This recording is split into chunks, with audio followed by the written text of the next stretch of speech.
Guys আসসালামু আলাইকুম, সবাই কেমন আছেন? আশা করি সবাই অনেক অনেক বেশি ভালো আছেন। তো আপনাদের দোয়া এবং ভালোবাসা আমি অনেক ভালো আছি। তো গাইস আজকে ফাইনালি আমি মানিক মিয়ার সাথে দেখা করতে দিয়েছি, টিকটকার মানিক মিয়ার সাথে। সবাই ওনারে চিনেন, আর স্ক্রিনের মধ্যে ওনার ছবিটা দেওয়া থাকবে, অবশ্যই সবাই ওনারে চিনবেন, কারণ উনি তো অনেক বড় একজন টিকটকার, ওনারা সবাই চিনার কথা।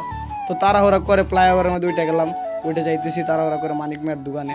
ফ্লাইওভার থেকে ওর দোকানটা দেখা যায় না, কিন্তু আপনাদের কাছের থেকে দেখাবো ওর দোকানটা। আর যদি ওরা পাওয়া যায় বাইক কিনে, আশা করি ওরা পাইতে পারি। তাড়াহুড়া করে ফ্লাইওভার থেকে নামতেছি, নাইমা যাইতেছি ওর দোকানের কাছে।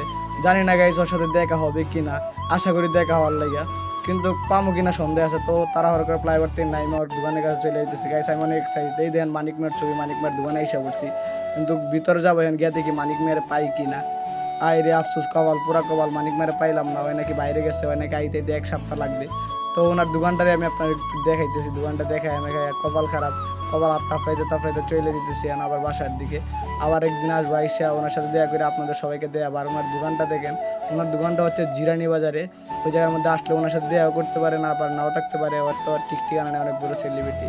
তো গাইস এই ছিল আজকে আমার ভিডিও কাহিনী। সবাই ভালো থাকবেন, আল্লাহ হাফেজ।